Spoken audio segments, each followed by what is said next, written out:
Hey guys, this is Dave back again with another iMac update video. This time I'm doing a little bit different. I'm going to go ahead and do a screencast. I picked up iShowU, which is a screencasting client for the Mac, and I figured this would be a good time to show off some of the new features in Leopard that I'm sort of getting used to, that I've been using for the past couple weeks. My MacBook still has Tiger on it, so most of this stuff was new when I got the iMac, and I've been trying to use it, most of it, and I've been having a pretty good time with it for the most part. So the first one, without wasting too much time, is stacks. Stacks are basically just folders that you can put down in your dock that make it easier to show everything that's in the folder without having to have a bunch of icons in your on your desktop or having to go to the Finder. So I have a documents stack, a downloads stack, and then over here my application stack. The documents and downloads one came installed with Leopard, and that's pretty handy, especially the downloads one. Um, but I added the application stack later just because it's an easier way to get to my applications without having to um, go into the Finder and go to the applications folder and so on. But there's two basic views for the stacks. There's the normal spring-loaded stack view like this, which just pops up everything that's in the folder and you can get a good look at whatever you have. See, I have a couple PDFs and whatever in here. I can also open them in the Finder if I wanted to take a closer look. And then there's the grid view for folders that have more in them. Obviously, applications, I have quite a few, so it's good to have them in the grid view so I can take a look and pick whatever I need to use. So that's basically stacks. The cool thing about the downloads one is that, like I said, I have a pretty clean desktop right now. I don't have anything on it except for my Macintosh hard drive icon and my Untitled hard drive icon. Basically, the Macintosh hard drive one is obviously the hard drive for my Mac, and then the Untitled one is the partition that I made for Vista under Boot Camp. So that's all I have. It's pretty clean, which I like. And everything you download from Firefox or Safari goes straight to your downloads stack, which is nice automatically. So if I go ahead and open one of these and check it out in Finder, this is the next feature that I wanted to talk about. This is the fact that they built in Coverflow into the Finder now, which is really nice. So basically, if you're used to using Coverflow in iTunes, it's pretty much the same idea except for it applies to your documents and files. You can scroll through and take a look at your files, and without having to actually open them up, you can get a pretty good idea about what's inside of them.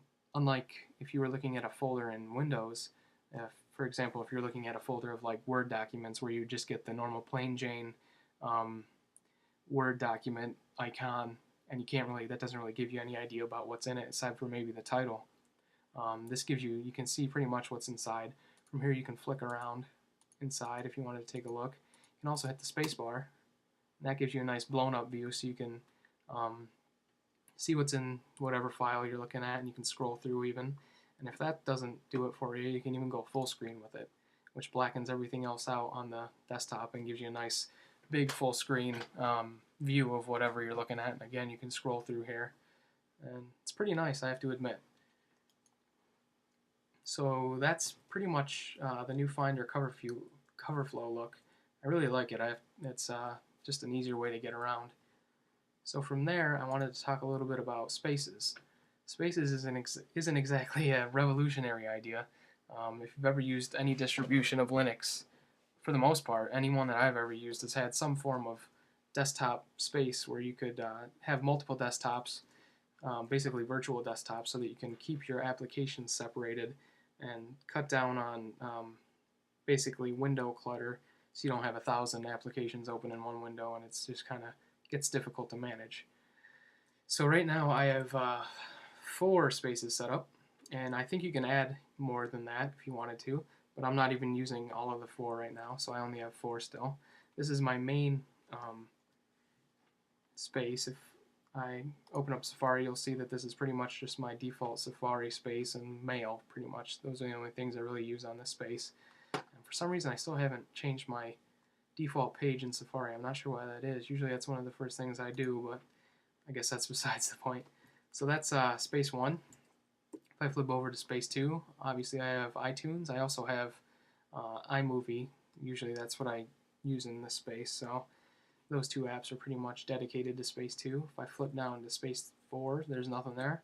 Space 3 is for some of my other internet applications that I don't really use as much, maybe.